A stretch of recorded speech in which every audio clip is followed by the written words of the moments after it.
Ó, pessoal, mostrar para vocês aqui, ó, nós vamos entrar numa mina de mais de 300 anos aqui em Ouro Preto. Porque ficou ali em cima. Passarinho de movimento. Forçá-los, então, a aplicar o seu conhecimento na área. Toda técnica africana construída exigindo uma característica física humana, baixa estatura. Quanto maior for a amplitude de uma estrutura subterrânea, maior vai ser a instabilidade. Menor esforço e maior estabilidade possível, quase sempre um túnel retido. O ser humano baixo transita com facilidade dentro dos túneis e a facilidade é importante para a durabilidade no empenho, no trabalho. Tá? Nos dias atuais, na área da mineração, os profissionais se aposentam com em torno de 15 anos de carreira. Então pense o quanto insalubre. Tá? No século XVIII, ninguém chega a este ponto de aposentadoria. Trabalho, então, estimado na sobrevida. A estimativa dada às pessoas é de 8 a 10 anos. Então, com a idade que chegassem, iniciassem nesse trabalho, sobrevivem no máximo 10 anos, se forem baixos. Se não forem baixos, sobrevive um tempo bem menor. Isso foi tão importante que causou um controle de natalidade.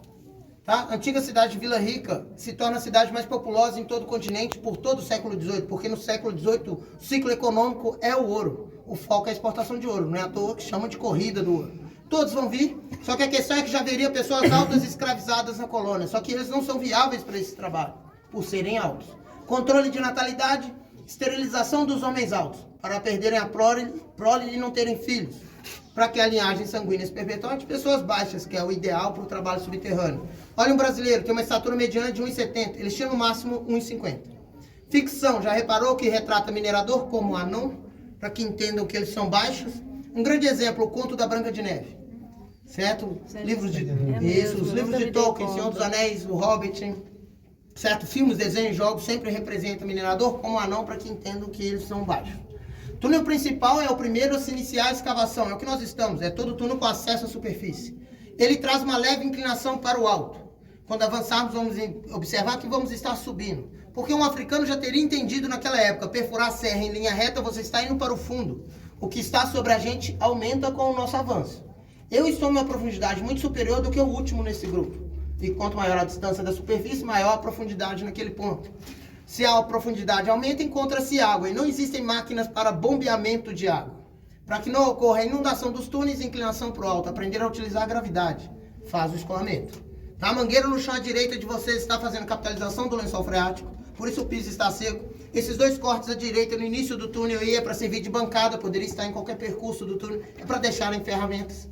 Tá? Uma outra tecnicalidade do africano para estruturamento é o teto, um formato arqueado, conhecido como arqueamento geodésio, é um conhecimento egípcio, milenar e ainda aplicável. É um cálculo matemático. No ensino médio ensina algo similar, que é a parábola.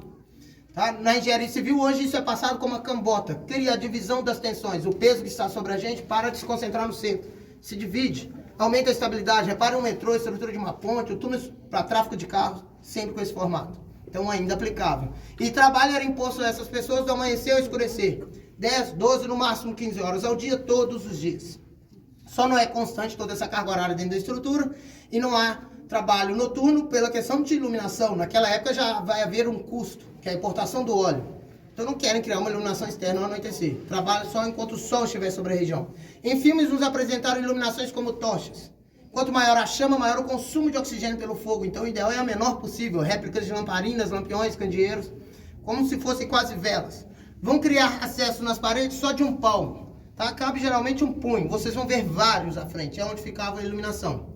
Mesmo ela tem consumo de oxigênio, então tem que ter controle. Por isso eu disse, o trabalho não é constante. Dentro de um túnel por 15 horas seguidas. E o controle é feito pela última pessoa, a pessoa mais distante da superfície, onde o oxigênio acaba primeiro. Ele vai ter a primeira percepção de baixa oxigenação. O método criado para ter esse entendimento era entrar com pássaro engaiolado. Animal menor, órgãos mais frágeis que do ser humano. Morre primeiro. Pássaro morreu, baixa oxigenação, ele vai avisar os outros, tem que sair. E ele retorna apagando as chamas. Tá? Já ouviram a expressão de dizer que é o último quem apaga a luz? O último que sai do túnel. Expressão de esperança, luz no fim do túnel, esperança de liberdade. Homem alto, esterilizado, sem ato sexual, sem coito, denominado então como um coitado. Uma expressão de dor e sofrimento hoje no vocabulário brasileiro, que vem disso. Imagina o que ele passou naquela época para ser castrado. Tá? Ele passou por uma dor e um sofrimento enorme.